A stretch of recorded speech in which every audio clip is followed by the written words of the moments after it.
Okay, today is May 17th, 2017. My name is Jenny Matz, and it is my honor and pleasure to be here with Leo Yoshimura at Saturday Night Live to interview him for the Interviews and Oral History Project of the Television Academy Foundation. Boom. Okay, so the first question is easy. Thank you so much for doing this. Well, I was really impressed that you decided to come all the way from California to talk with me, which is pretty astonishing. So not at all. I mean, well, when we get into the story of what you've done, I think it'll be clear to all why we did that. So we're going to start right at the beginning and just spend some time talking about your early childhood and upbringing. So can you tell us when and where you were born and your name at birth?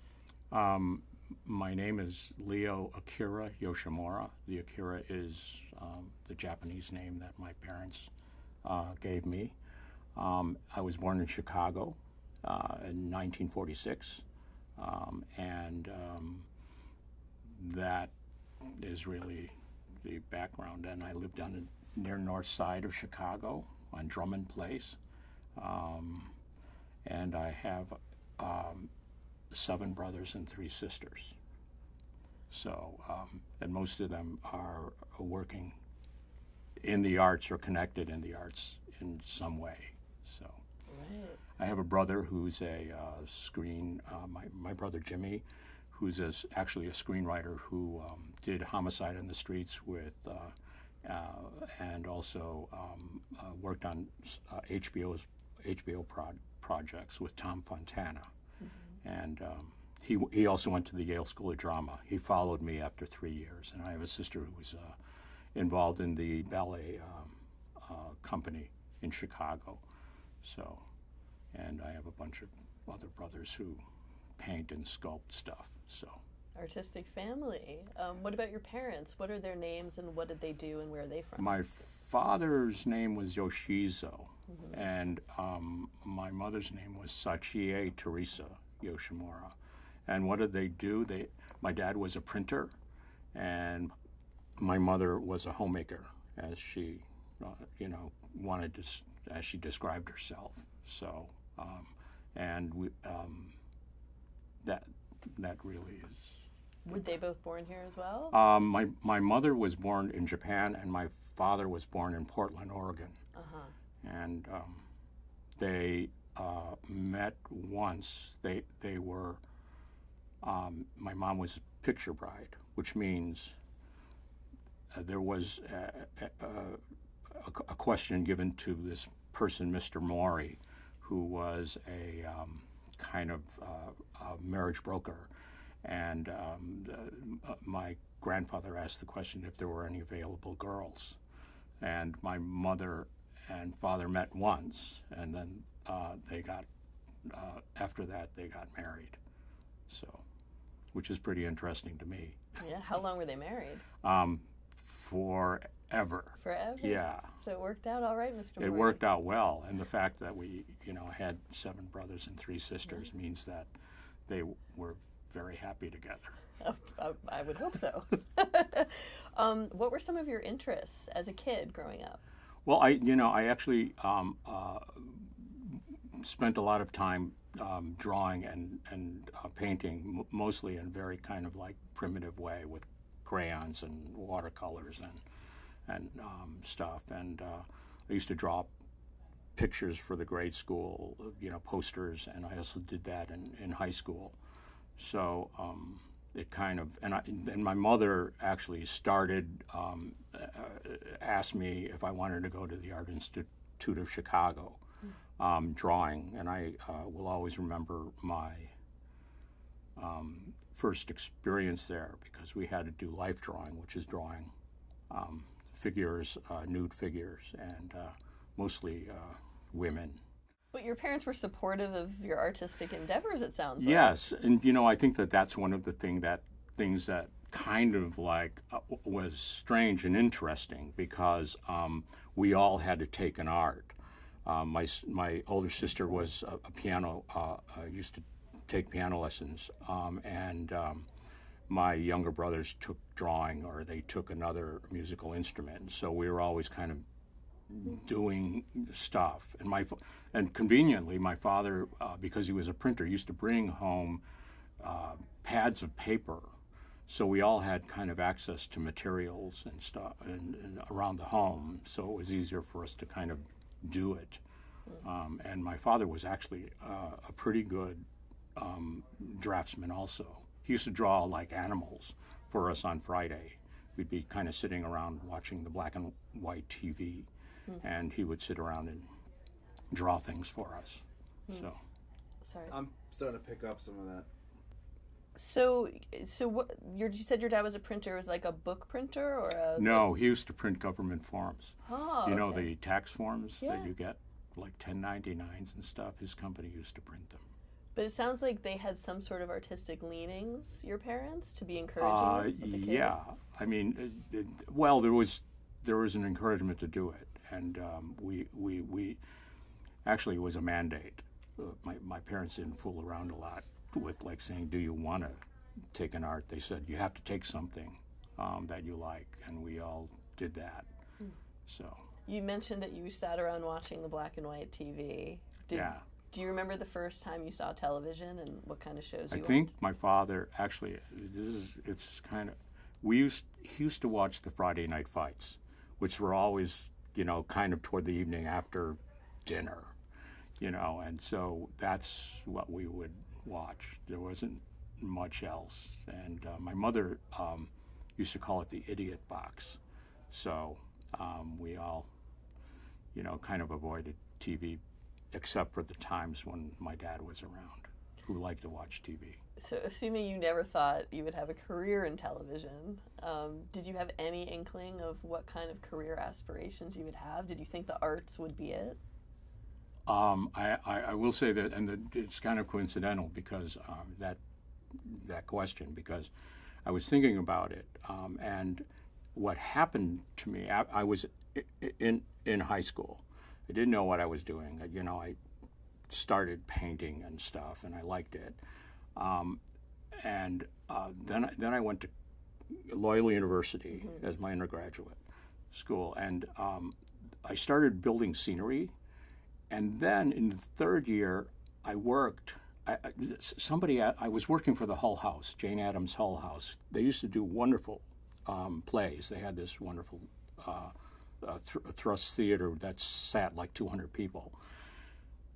During the winter, I got a call because I was kind of like becoming very polished at my work as a stagehand or a person who would put scenery up. Paul Sills called me from Second City because he was starting the Second City Rep, which was a company that was going to play at the Chicago University. I think it was the Harper Theater. And I had never met Paul Sills. So I went, meet him, and I said, yes, let's do it. And he hired me as kind of a all-around stage person. And they had very few because the economics of doing the Second City Rep idea would have been very expensive. But here's how it all connects, because I didn't know anything about design. Paul Sills was teaching at Yale, acting, and was starting this idea of theater called Story Theater. And he knew Dean Brustein. And I was getting ready to graduate from Loyola. I had no idea what I was doing. What was your major? My major was in theater. It was a liberal arts degree. So Paul said, and I remember it was snowing in Chicago, which is not unusual during the winter. And I went to his house, and he said, what are you going to do? I mean, the Second City Rep is closing because we had run into financial problems. We did 2 shows, which were like amazing plays. One was called The Deer Park, which was written by Norman Mailer, and the other one was the Cherry Orchard. And they were both brilliantly directed by Paul, and but they didn't attract any people. So we closed. They closed the Second City Rep, and and he used to have like these workshops where he used to, everybody who had come to work on the Second City rep would go to his house and they cook food and we sit around and talk and then go up to his attic and there would be these improvisation sessions, which I was not good at, but I would like watching them. So one winter, Paul said, "What are you going to do?"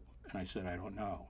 And he said, "Well, I know Dean Robert Brustein, who was the dean of Yale." He says, "Do you want to go and be part of the design department?" I was going like, at Yale, me, in the design department. I said, "Okay, let's try it." He said, "I'll get the applications and then you can, and I'll talk to Bob." So I filled out the application and it's going to sign. I went for an interview.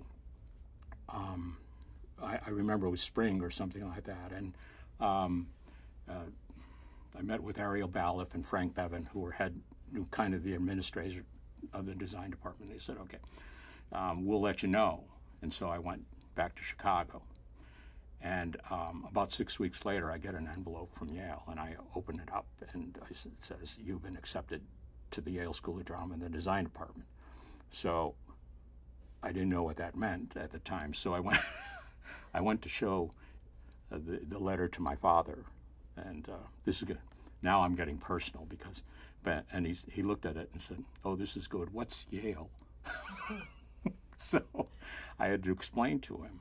And that's how I got accepted at Yale. And Paul Sills was very instrumental in getting me there. I had no reason to be there because a lot of the students in my year had come from really strong programs.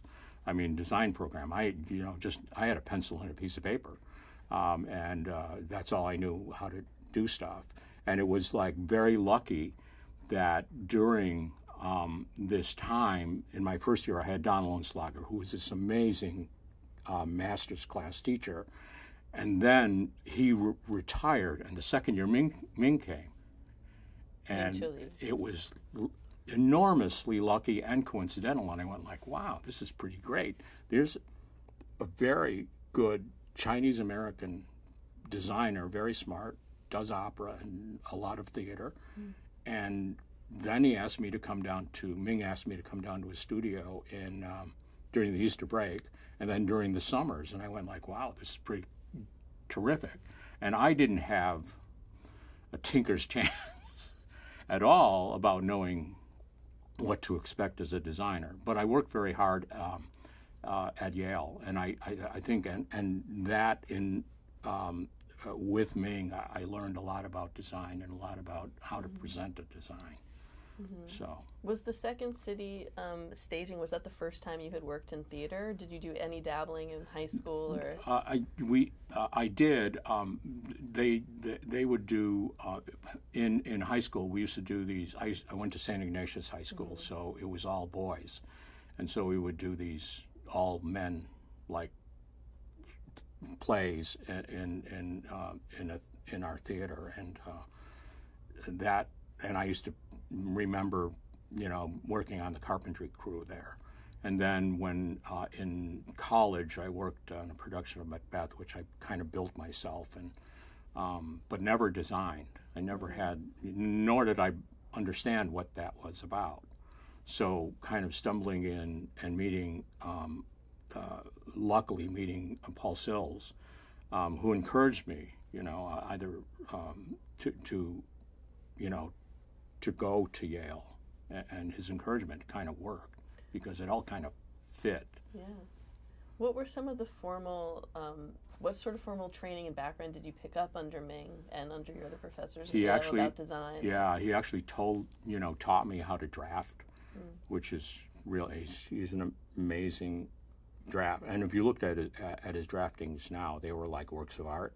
And he used to do paint elevations of all the shows that we worked on. What's the paint elevation? It's a presentation of what the set would look like. They were quite beautiful.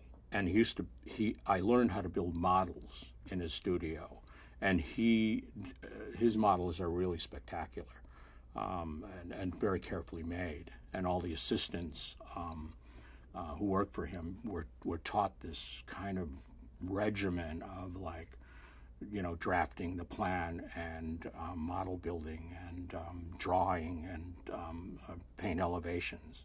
And to be there, I was there after I graduated from Yale. I was there for 2.5 years, and then he had a conversation with me. He said, I have to throw you out. You really spent too much time here, and go work for some other designers, which he encouraged me to do, and I did. So. This was while you were still at Yale, though? No, this was when I had left Yale. So that were local theater companies, or where did you go? I did some work at the Tri-Cities Opera, which is in Binghamton. It's up in that kind of area, and I did some operas there, and then I began to do some off-Broadway plays at the Public Theater. There was this space called the Other Stage, which was this black box, and because Ming had a relationship with Joe Papp, Joe would always kind of like ask for one of his assistants to do the shows because there was no budget, and you really had to kind of like paint it yourself and build it yourself. So that was my introduction. And then I began to do other things like the Year of the Dragon, which was luckily at the American Place Theater was with Win Handman.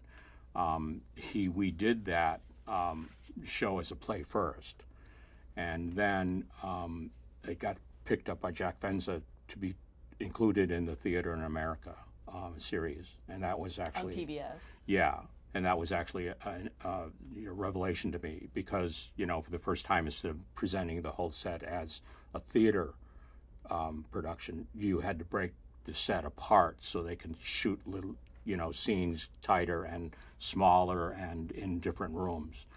So that was a revelation for me, and it started me on my kind of like my doing. I will tell you, I did a great production of True West that I'm really still proud of, that had John Malkovich and Gary Sinise. Wow. It was produced by John Williams and also became part of the Theater in America series. I was just blown away by the acting. I mean, this was before John Malkovich and Gary Sinise began to kind of become very popular as actors. So. Was it natural, the transition from designing for live theater to make that transition? I mean, you were saying it's more compartmentalized for television. What else did you have to learn or change about your... Well, it really was examining the script and the words and taking a look at how each scene broke down rather than reading it as a whole, as kind of like connected and organic. So, it was different in that way because, it's like in the theater, when it says cut to the street, you have to imagine how to make that street in this space, where in television it says cut to the or film it says cut to the street, and you actually go out to the street and shoot it. So I think that it became kind of more kind of pretty interesting to me that you could do this. And at this point, were you living in New York City? Yeah, I've always from New Haven. I've always lived in New York City in different areas. Okay. Upper West Side. It seems like you were pretty well able to get jobs pretty quickly from one to another through this, starting with Ming. And were you ever unemployed? Were you ever have a period where No, and the first part of your career, you fear being unemployed, and so you work all the time. And but I used to do other things. I mean, besides designing, I wasn't always designing. When somebody said, "Are you available for 3 days to paint my set?" and I would say, "Yeah, that'd be great." So you would job yourself in on those projects.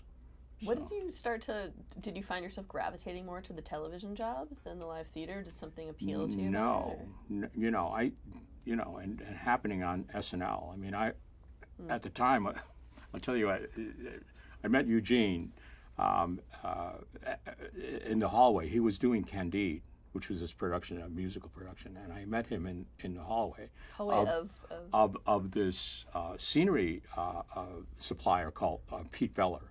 It was this famous, because I was working as a draftsman, And I met him there first. Pete Feller really liked me, and when this job came up, I think Eugene called and said, "Who's around and who's really good?" And Pete kind of recommended me for the job, and I came to meet Gene and Franny, and it was his wife who was doing costumes. Yes, and they kind of interviewed me, and the interview was very short, and it was. What did he ask you? Well, he said, "Are you available next week?" Did he ask to see a portfolio or No, which was really strange, and and I kind of like being nervous. I brought a legal pad, and I said, "Okay, so you want me next week? When would that be?" And so I wrote everything down, like. And very, very kind of carefully, and that's what was my introduction to Gene and to the show. So, what did he tell you about Saturday Night Live at the time? I mean, this was totally new. It was a completely different thing to be starting. It was. I don't think. Did he explain the show? No, but you got snippets, and you began because they were doing filming with Gary Wise in the beginning because they were doing these commercials, and one of the commercials I remember was "Show Us Your Guns," and I guess they drove through the streets of New Jersey on this flatbed, and what was interesting is at that time they used to use the whole staff. I mean, there was an associate producer, Audrey Pert-Dickman. All the people who used to write the scripts and stuff held up this thing, "Show Us Your Guns," and I began to see it. I began to see the show as kind of this community kind of effort. We didn't know what the show was going to be, I don't think, but you were surrounded by some really wonderful, strange writers, and Gene, who was an established designer at that time, and Tony Award winning. Yeah. And it just surprised me, Was it just you and Eugene at the beginning in the production business? Just the two of you? Yes. It was hard. We talk about it because Gene and I, we did the show, I think for 2 years, just us. And it was like those are the years I remember now when I say, God, this is really hard. I can't believe I'm doing this. If I remember back, Gene and I used to do it, and it was even harder then. So I can't, measuring that now is not a good measure. I would love to go back and just talk about how you prepared for the first episode, because I know Eugene was very instrumental in the design of the original home base, where the host comes out and does the monologue. And do you remember anything about your talks about the vision of what you wanted that to be and how you wanted it set? I don't know.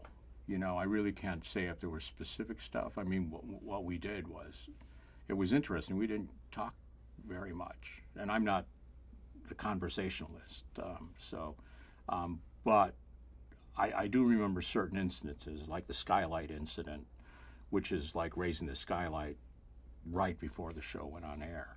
And then we had this brick platform, which was the home base platform where the performers came out, and it was real brick, and and I remember being in this area, which was kind of a shop at that time, and there was a crew that came in, and they all came in really skeptical because doing real brick on a platform for them was not something they would do. They actually asked us to use plastic brick, and they kept saying, "Why are you using real brick?" And the only thing we could say was, because we like real brick, because there were no other reasons. And the look was good, and it was more convincing than using plastic brick, which had been used prior. How did the brick get here? It was actually fascia brick. It was like a half-inch thick, but it had to all be cut because the bricks were laid in a bias rather than just being laid flat down like you would see in a brick building made. So they had to cut all those angles, which didn't make them happy. And I remember Who's they? Who's the they? The stagehands. Here. Yes. So not. Yes, and they worked all night on it, and I remember being here because I had to kind of supervise all of that stuff, and they weren't very happy, and they weren't very happy with me. So I think in the beginning of the show we weren't making very any friends. So. Speaking of not making friends, there's been a lot written about the conversations that went down with the budget for the transforming 8H, which had been the NBC Orchestra. This is where they had the orchestra stagings, and Toscanini was here, to transforming it into what became Saturday Night Live's home. So do you recall, like, when you first saw the space here, what it was and what you and Eugene then did with it? I think Eugene was actually more instrumental in dealing with the way the seating is. I mean, and his references were, as you say, were of how the old studio was laid out. I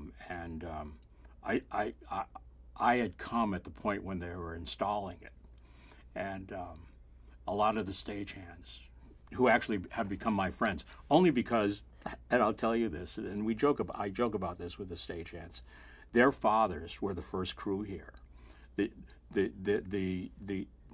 stagehands now are the sons of those first stagehands that worked here. So better than a union gig. Yeah, it was like all kind of. But they, I mean, they came since they came. And they began to learn about the show. I mean, they liked the show. Their sons and daughters liked the show. So they were more kind of in tune. I don't, I remember one stagehand would say to me, to my face, he said, "You know what? You're only here for 6 weeks." So, and I mean, there was nothing you can respond to, and you said okay. And we did, I think, 5 or 6 shows, and then they asked us to come back in July, which was like, we're going to be around here more than 6 shows. So, do you recall the first time you met Lorne? I don't, but he's always kind of been this presence. It's. Was he at all instrumental in the look of the show that you guys were designing? No, I mean, one of the good things is he trusted our taste in things, and I think that's what allows us to now still do the show the way we do it, because there is that kind of agreement and collaboration that is a silent agreement, that we just do what we think is the best, and we're allowed to do that, which makes the show even more attractive to a designer. Yeah. So. Who was instrumental in the look of just that home-based set? It was, kind of, was it you and Eugene collaboratively coming up with making it look like? No, because I came a bit late, and all that stuff was kind of in the works, especially kind of the little kind of staircase down, and right. and the roughness, and that stuff. I was, as I became more and more familiar with it, and as years went on, we kind of shared more in establishing that. Has much changed in, I mean, the way that the show came together for that first episode with Carlin hosting?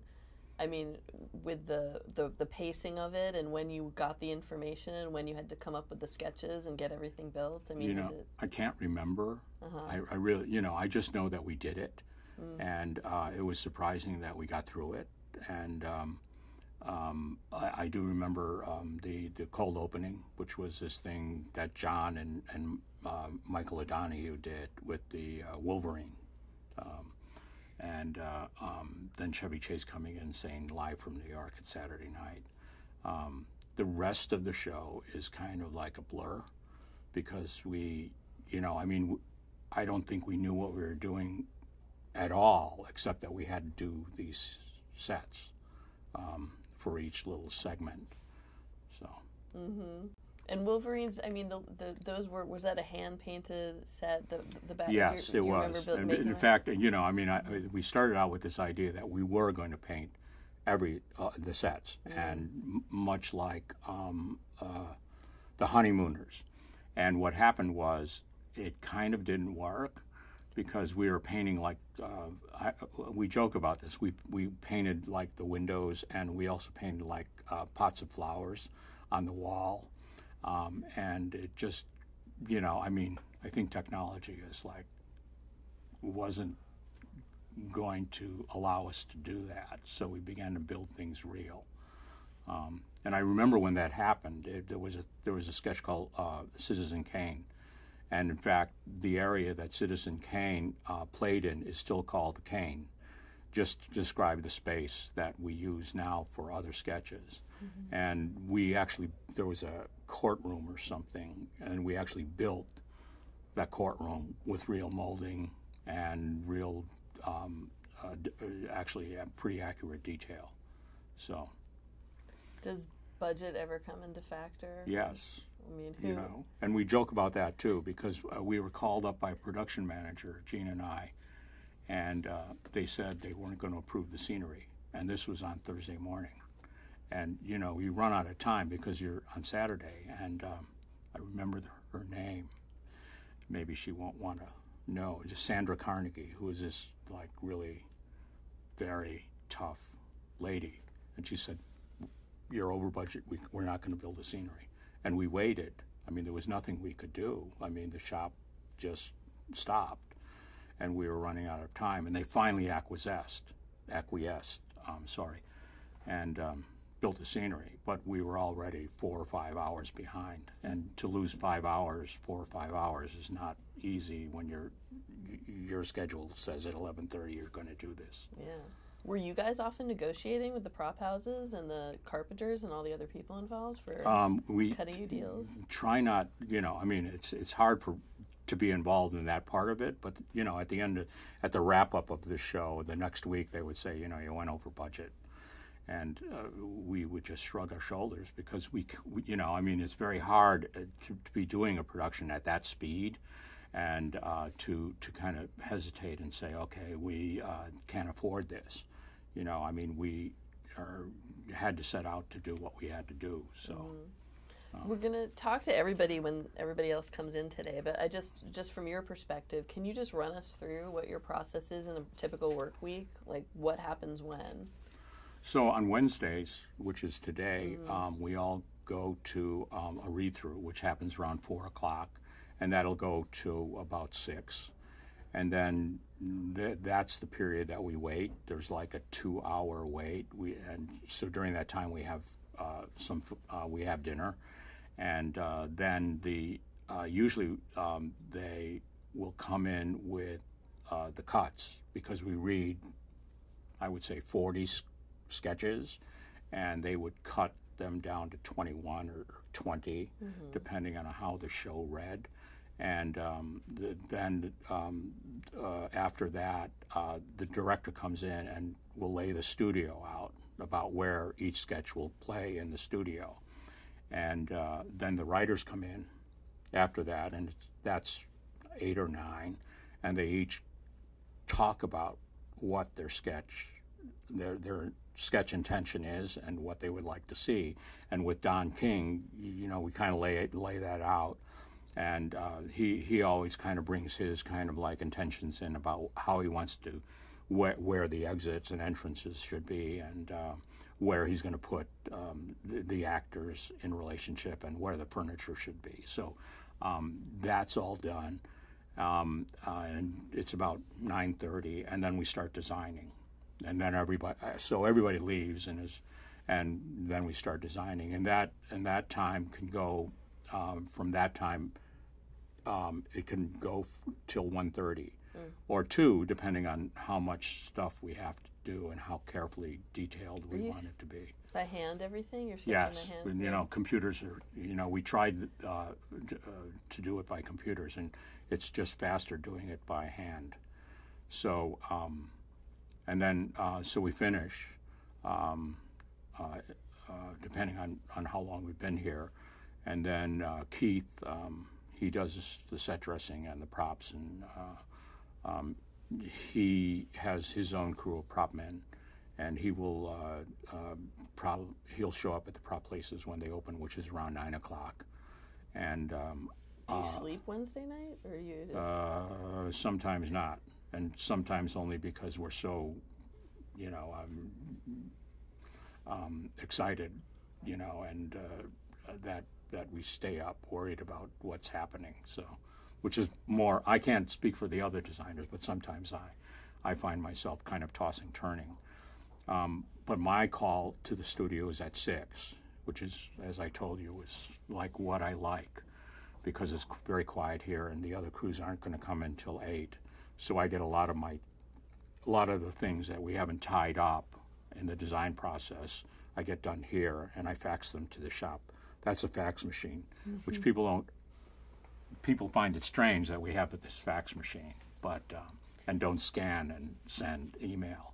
But I find this kind of like more efficient because I can tell if it got there or not. So and that's the shop in Brooklyn. Yeah, the shop is in Brooklyn, and Joe D'Attulio kind of handles the building and construction of the sets. So that's Thursday. We begin rehearsals around 2. They'll rehearse the music, which is kind of a breath for us because they're in their set, and usually not very many changes. So happen week to week, and so it gives us kind of like, so we can kind of talk to the writers and see if they want to add something or if they want to not do something. And then we talk to the director about what we've been told by the writers. So that's kind of Thursday, and we get out what we regard as early, which is around 8 or 9 on Thursday, and then I'm back, and everybody is back on Friday. I come in, my time is, I usually show up around 6 again. And then on Friday, they usually hold the cold opening until later because it's political and they want it to be current. And so they will bring in or a suggestion of what it is, and we'll try to do the research. And I'll draw it, and then I'll fax it to the shop. So that's still being built on Friday and be conceived Yes. and built on Friday. Yes, and there, that doesn't mean that the shop is stopped building, because I think we continue to evolve the sketches, the design of the sketches over those 3 days. And then I draw a lot of stuff that we've forgotten, like radiators and set decoration pieces that the shop can do better than going out and renting them. So, and there are days when the stagehand will say, "You wrote an encyclopedia," because usually the stack of papers is about this thick, and but that's usual, and so that's and Saturday we do a run through, kind of sequenced, because it's to see if we can get from sketch to sketch out in the studio, because it is a live, transformative kind of view of the studio if you're sitting on the balcony, and so you have to see if you can make the changes and stuff. And then we do a dress rehearsal, and then we do the air show. I'm usually done at 10:30, and I regard that as my time to leave. And so I'm on a car home at that time. Do you ever stay for the show? Not anymore. I used to. I only stay. People were joking about my having to stay because I was in the show as an actor, and they made me stay until the sketch was over. Do your overtime. Actually, I want to talk about you appearing on the show. How did the first appearance was as Sulu on in Star Trek? Yeah. And how did that? Who asked you to do it, and how did you agree? Nobody asked me to do it. They just wrote me in, and then you went to the read through, and you find yourself, Leo Yoshimura in the script, and so I thought, boy, this is pretty great. I mean, I have 6 lines here, and I'm gonna, and the only thing I didn't account for was the amount of terror that I would feel walking into a set and sitting down and actually having to do it. And I always tell Bobby Moynihan as we were doing the sketch, I think you guys are like really courageous people to do this in front of millions of people, because the way, and that's happened 2 other times. I mean, they have written 2 other Star Treks over the years, and then they did this one, which was Bobby Moynihan's piece, and they just asked, they came up to me right before read-through and said, we wrote you in. And I said, wrote me in what? And they said, well, you're playing Sulu again in Star Trek. That was just 2 weeks ago for the 40th first episode. And I said I would do it, you know, I mean, and actually I enjoyed myself doing it. You know, it's one of the rare moments of my acting career that I actually thought it was fun. So. And you played Connie Chung, right? Yes, with a bad wig, on purpose, I think, because I came on. It was an update, and the wig was a little askew, and I think that was, you know. So. Did you ever have? We talked about you maybe have taken a job away from George Takei once, but did you ever have any reservations about playing the ethnic characters? I mean, it was just. Did you ever think about it? No, only because, you know, I mean, it seemed like when. I hate to say this, but when they needed somebody who was Japanese, you look across the room and this is what I mean about diversity. You look across the whole staff and you say, there's Leo. He can do it. Because there aren't any others. You know, and which is kind of, you know, interesting because in 42 years that hasn't changed. And I really don't want to make a kerfluffle about it, but it is the point, to go back to the point of why there aren't any more Japanese art directors and production designers in TV, and you wonder why that is and why isn't encouraged. And especially in Saturday Night Live, which represents kind of people from diverse backgrounds that we don't have, and it doesn't even have to happen as a cast member, but I think it should happen in the writing. I'm sure there are Japanese writers who have a point of view and a comedic point of view. Stagehands, and I actually asked the head electrician why there aren't any more young men from, you know, with Asian backgrounds, and he said, well, they don't come to the union hall, and we call, and you know, and you wonder why that is. I mean, do you have any theories? You know, I think that I think that you have to kind of have people identify other people of the same culture doing that. And that's why, you know, when our conversation started about what we would talk about, I think it is. And part of the enjoyment of doing this is that somebody, some Asian, Japanese, Chinese kid is going to, at high school level, is going to go into your archives and say, you know, let's find out if there are any other people who do art direction or film production, you know, and there I'll be, maybe the lone wolf of but I'll be there, you know, and if that encouraged that person to go and study, I think that would be a great thing. So. Were there any other Asian Americans in Yale with you, and when you studied? No, just Ming and I. And when I look back at it, I find it unusual, because, you know, the design in the Japanese culture and heritage is a very strong element, and you wonder why there aren't young men and young women saying to themselves, "I can do this," you know, but it's not true, you know. There aren't any, and they're you know, I mean,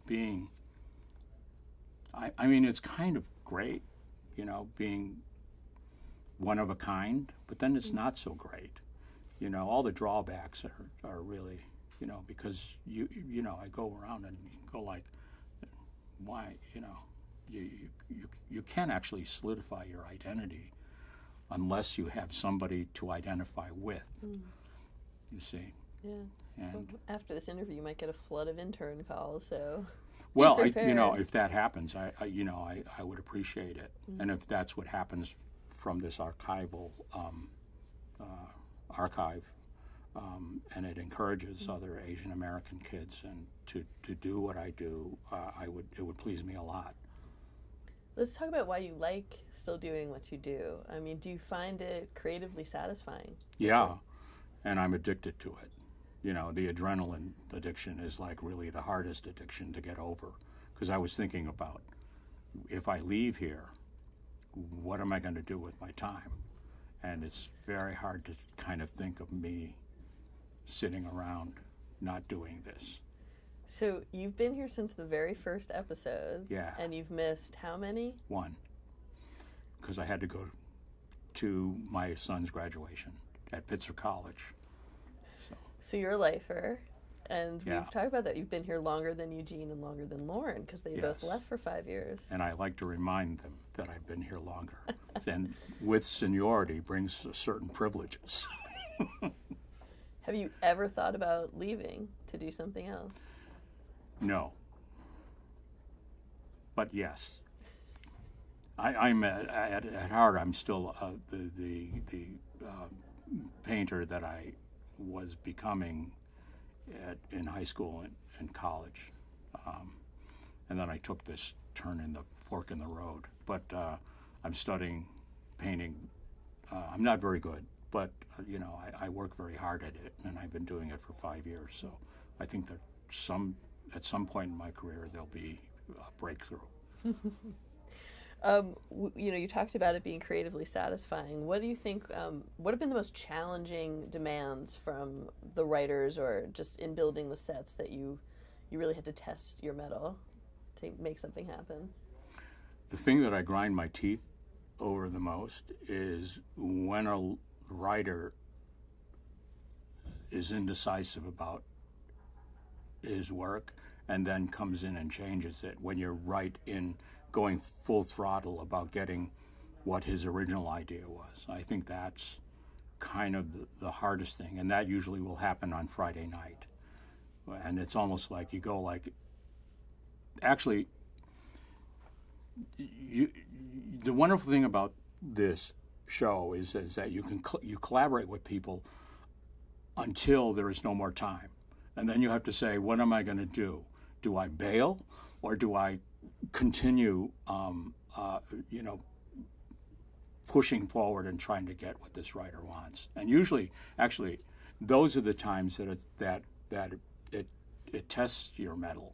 You find yourself going like, I have to do this. How do I do this in the time remaining? And I think that that's what's interesting. I think other shows you are allowed to conceive and conceptualize, and they give you like 6 weeks to do this, and so you think about it and overthink, and then you talk to the writer and he gives you all the information. Information doesn't come to us this way. In the 4 days that we do this show, it comes very piecemeal. And you want to satisfy, and you want to say yes, and sometimes it's Saturday and you're going like, how do I get this done?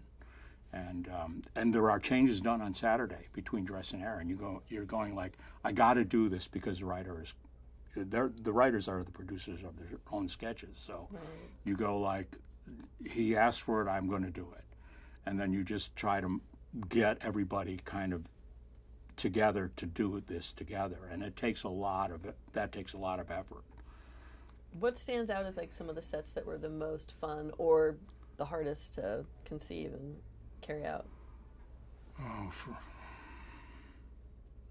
don't know. There's Brian Fellows' Animal Planet, there's Underwater Hotel. I'm thinking of like a lot of them, but through the years. I can't say that there were any, kind of, it's all a blur, because, we all, each set has its own personality and its own difficulties, and I maybe it's because I'm Democrat. I treat them all equally. So you don't get sentimental, or like, I'm taking a piece of that one with me. That one I earned. I'm not that sentimental. Though I used to be sentimental and used to collect stuff, but now I don't do it. You know, I mean, it's more in the work and seeing it live on television, and you do when you do a good job. I mean, the last thing I did was the sketch that actually got cut. There was this all-white spaceship, and I had worked on it, and I think that's there's also something satisfying about that because. And disappointing at the same time. But you work and work and work on it, and at dress rehearsal, after dress rehearsal, they say it's not going to be in, and you go like, I worked really hard on this. But you have to shelter your disappointment because if you don't, then you won't do the show anymore. You won't continue working on the show. Yeah, what do you think about your personality and the other three guys? Enables you to do that, to not take it personally and to get through this crazy timeline. I actually will take the credit of being really good at that because I will, when any writer comes into this office and says, you know, I really would like it to be this way, I'm kind of the first one to kind of like encourage him to give his thoughts and to work on it. I mean, there are times on Friday or Saturday when I know it's going to be really hard and almost impossible that I will kind of step back and grind my teeth or go to, take a walk down the hallway and say, and beat my head up against the wall and say, how is this going to be done? But you do it because you're allowed to do it, and that's what the important thing is. Nobody actually says no to you. And as a designer, that's a pretty good place to be. So. You haven't hit against anything that was just flat out. You said no, it can't be done. But because no doesn't serve us well on this show. I mean, you try to because it's more the positive position of helping a writer realize what the words he's written, and I mean tonight that may change. I may just say I can't do it, but I haven't yet, and I don't think it's our job. It's part of the design process to say no, because we do have 2 more days or 3 more days to try to solve it. It may seem kind of not very much time, but we do our best. How do you, I can imagine what your answer is going to be, but how do you know when a set is done? 11:30. I knew that would be the answer. Because there was a director, Dave Wilson, who said, like, 11:30, our job is finished. We just walk away. And Were forgive. You ever, like, yeah. But he used to say, forgive everybody you yelled at. and apologize, too. So, it's like, I learned this rule, from Dave, that you have to move on because it's, if we stay kind of stuck, I don't think that it kind of have the same, results or satisfaction as it was like being, just moving on and saying there's another live show, and at 11:30 or 1 o'clock, it's over. So nothing you can do. Yeah. Are there certain writers, crew members, cast members that you've really particularly enjoyed working with over the years that you just felt like? Yeah. There's the head stage hand here, Joe Riley, who has most of his family working with him, and they're all great, wonderful stage hands. And we have a really wonderful scenic artist, Charge Man. Charge Man means the head. His name is Mark Rudolph. And there's an head electrician called Billy McGinnis, who I've known for years. I've known all these guys for years, and I enjoy them, and they're fun. They like the show a lot too. So it's a shared enjoyment. So. And I want to talk about what some of the other projects you've done quickly besides Saturday Night Live, because you actually have a life outside of Saturday Night Live.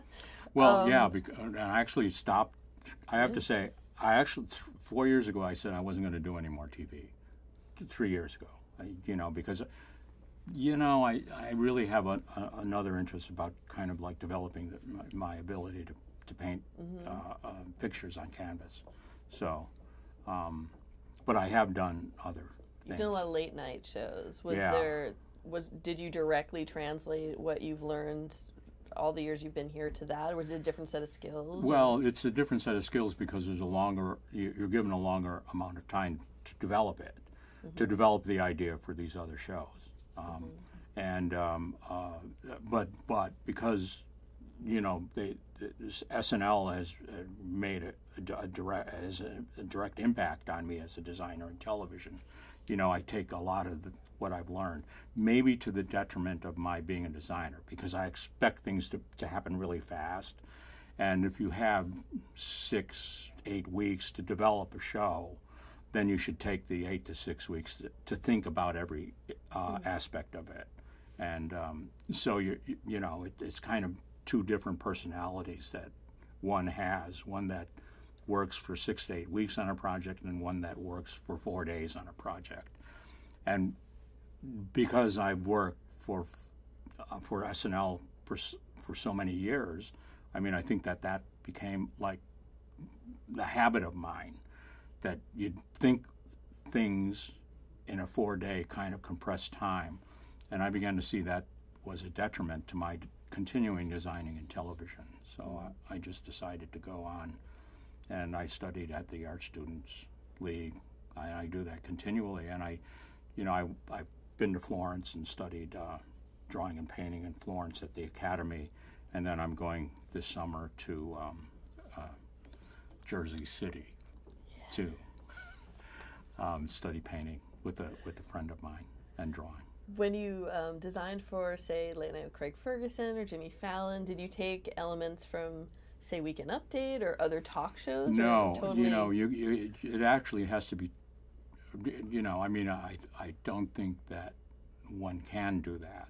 So, and I try not to do that, because but I have to say that the sets all the sets that I've done have a certain look of reality and texture and a view of what it is at night in the environment of the city that the show is. And I enjoyed, I did quite a bit of shows in Los Angeles, and I enjoyed my time there. I worked a lot there, so. Do you think your point of view as an artist gets through in these designs that you do? Yes. I think they, first of all, they choose you to design because you design a certain way, and I think that's true of any case. If you had to describe what your style or point of view was, what do you think it would be? I don't know. I'm not sure, really. We'll ask your friends. Yeah, they would know better, actually. Because I do what I do. Well, could you describe, say, Eugene's point of view and style? He is very, he's very meticulous, and I like watching Gene design because he really thinks things through carefully and thoughtfully, and serves each moment. And I've always been impressed with that, and enjoyed watching him. It's like being tutored by one of the most brilliant designers' minds in New York. Would you say he's been a kind of mentor then? He would say that he ruined all of our lives, but he has been. We have a silent agreement, and it's pretty amazing that he is who he is, and he allows me to be who I am, and we kind of like watch each other how we do stuff, design stuff. Has he ever given you advice, just either design-wise or business-wise or any? No.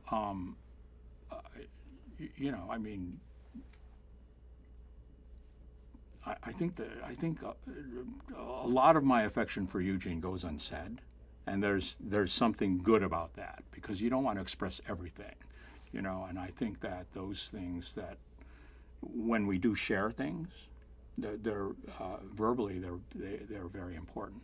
So, and we don't do that a lot now. As we get older, I think that it's more being in the company of that person. So. It's like a shorthand you have. It is, and you know, I think over the years we've developed that shorthand, and it becomes, you know, and it allows us to kind of work on the show without kind of interfering with each other's design idea or design approach. I'm just sensing that this is a group where ego doesn't really interfere with what you have to do in the It interferes a lot. It does? Yes. Oh, how so? Yeah, because I think that we're all, you know, the four of us are all individuals, first of all, and, you know, I mean, we have our own way of designing, and you can't, you know, I mean, to say that, you know, and so I think that some people are, in certain instances, people's, you know, will get, you know, irritated, and we do. We're the most dysfunctional design group, but we've stuck together for so many years. So why do you think this group works so well together? Because because we all like to do our work well, you know, and we aspire to that, and we encourage each other to do it, whether we do it by prodding or poking each other, you know, depends on when we're doing it. So you're almost at the end, Leo. You're almost there. We're just gonna have so a few relieved. I can tell already. I see that fidget. Just a few summing up questions. How do you think the television industry has changed since you started so many years ago? I don't see. See, this is maybe it's my short-sightedness, but I don't see the industry part of it. I mean, I'm lucky to come here. I go up, I go to read through on Wednesday. You know, I design Wednesday night, and I come down here and work on the show. I mean, I see very little of the other other things that go on.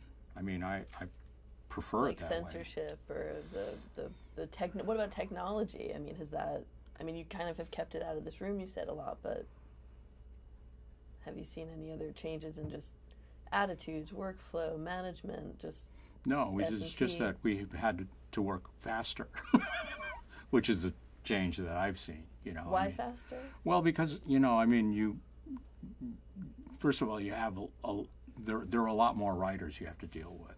You know, and your vision has to be kind of productive right at the starting gate. So I don't think that was usual in the early parts of the show when the writing staff was smaller. I mean, there are so many people who have their ideas, and you want to do them all. You know, so. You have to work at a little bit better, or maybe it's because I'm getting older. That speed doesn't, you know. I mean, it seems like I have to do it faster, but you don't seem like you're slowing down at all, though. No, I'm not. I mean, I hope. How long do you think you'll stay on this show? I told Lauren that I would go till the 50th, and then I'm done. So that means what? 7 more years. Yeah. Yeah. 7 years. Yeah. Well, I'm for that. I think that's a landmark, you know. That is surely is an achievement. Yeah. Okay. You talked a little bit about this already, in what you hope this interview will do. But do you think opportunities for Asian Americans have changed in television since you started? No. I'll tell you, you know, and the reason why is you can go through the credits. You can take a look at the credits, and the fact that I don't know any other Asian American art directors means that the environment is bereft. You know, it doesn't encourage it, and how one does that, I'm not quite sure. You know, because I'm not smart enough, but I know that I am, and it seems to be strange to be like one of few. I happen to be very lucky because I was allowed to do my work as a Japanese artist, designer on Saturday Night Live. So that's lucky, but it's strange that there aren't other I mean, it's funny. I was watching Aziz Ansari's series on Netflix, Master of One. Master of None. Yeah, and I found that, and he treats his background as being an Indian right out there. I mean, it's just right out, and I'm going like, Aziz could be a Japanese kid, young man, living the same life and having the same complaints about what the world is about. I mean, I think that that's going to happen. I hope so, you know, but I haven't seen it, and you know. I wish, when they use the word diversity, you know, everybody uses that word. It's become a catchword for, like, we accept people from all backgrounds, and it's not. And the word, people who use that word should kind of look around and say, examine how diverse the television world is, and if we don't encourage Asian American kids to do it, you're not diverse. You're just being selective about your diversity. Yeah. So. Do you think it's important on screen too, with a show like this? Yeah, absolutely. Yeah. I would hope that at some point that they would have a cast member that was Asian American or South, the way they describe them, South Asian. I think they're. I'm telling you, it's not because we don't have a sense of humor, because I think that in this world there's some Japanese stand-up comedian doing stand-up in a small nightclub in Los Angeles, and it's just that we haven't searched him out. And there are other kids or young men and women who want to be art directors and production designers who can't identify with that because they have no one to identify with. And I hate to say, I'm not the one you should identify with, because I'm not the guy who wants to be the forerunner of all this. Right, visible. But I do notice that there aren't, and that's very strange, I have to say. It kind of, and it was interesting that Vanity Fair caught on it in the article. You went like, yeah, that's true. But this was even before I talked to you. Yeah. You know. Yeah. It's come up a couple times before. Well, in terms of like passing the torch and being an inspiration to people who are just starting out in this industry, is there any advice that you wish you would have known when you were starting that you would impart to someone wanting to have this as a career? I think that my feeling is you have to know how to draw first. It's a discipline that you can say you're a designer and approach it as a designer, but if you don't know how to put a pencil to paper and draw stuff, I find it unusual that there are people who don't draw stuff. And I think that should be the basis and foundation of anybody's training. And then you should, this may be kind of, well, I think you need a good finishing school, like the Yale Drama School in Design, because it kind of puts you in the situation of learning at a very high level, surrounded by other artists who want to do the same thing you do. And I think that that's important, because if you're just kind of like, you'll never know what it is if you have other artists surrounding you and you listen to them and you share with them. I don't think you can develop. So those are the two things. And I think that, this is not an advertisement for the Yale School of Drama, but the design department is superior and has always been. And they actually influenced my life a lot. So coincidentally, I'm here now. Yeah. So. Other than Ming Cho Lee, would you say you had any other mentors in your life and any advice that you were given by someone? Gene Lee being one. I had a wonderful experience with Boris Aronson, this wonderful designer. I worked in his studio for about 6 months, and those are actually, you know, the only people who have like influenced me in any way.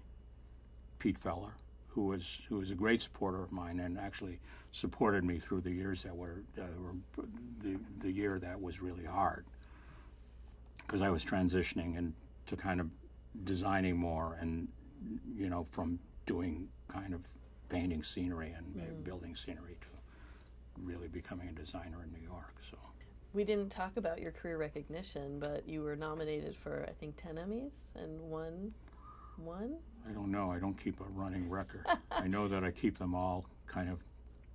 Are they doorstops? Humbly, you know, put in... actually, I keep them in a box so my sons can have them. You know, I'm not so much into awards. I like them. I mean, there's nothing, you know, more satisfying than holding a gold statue, holding a globe. But it's not why I do this, you know.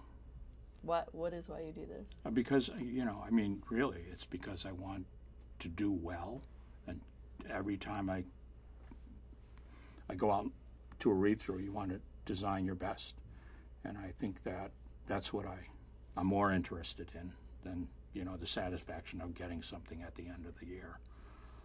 So. What's been your proudest career achievement? My gosh. It's hard to say. I mean... There's so many. No, you know, I mean, there's so few, actually. I don't have any crowning career achievements. Perhaps just longevity. Yeah, but a lot of people can claim that as being... Not on one show, though. That's pretty unusual, no? It's because I love my work, you know. I mean, I really do. I enjoy my time here, the 4 days that I'm here. But I also enjoy my time as a painter. And I think that if I was to look at a time when I was the most pleased and the most satisfied, it would be I spent 3 months in Florence one summer, just painting and drawing, and going to 2 schools there, both of them rigorous painting and drawing from the floor, you know, I mean, from this kind of very rigid Florentine. But I went to Florence alone, and I was able to maneuver my way around, and, you know, I spent a great time in the Uffizi, which is the museum there, and I just felt like I had found a place for me to be, and that's what I'm doing now. So our last question, as a designer, how would you like to be remembered? By my first name. And my last. And I think that's enough. What more do you want to be remembered for? I don't know. You tell me. I think that's a great answer. Well, Leo, we will release you from this torture. Thank you. Is there anything we didn't touch on that you want to... No, I mean, I think we talked about really what we started out when we first had a conversation on the phone. So I think that that's important, and it would be important for me to have this as a record of my complaint about the television industry, and also anybody who's aspiring to be a designer or an actor or a writer, that there is a possibility that that could be done, you know.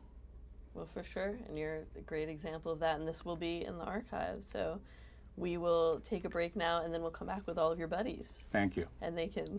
Glad you got to say some stuff about Eugene that he couldn't hear. That's good. Pleasure. Thank you.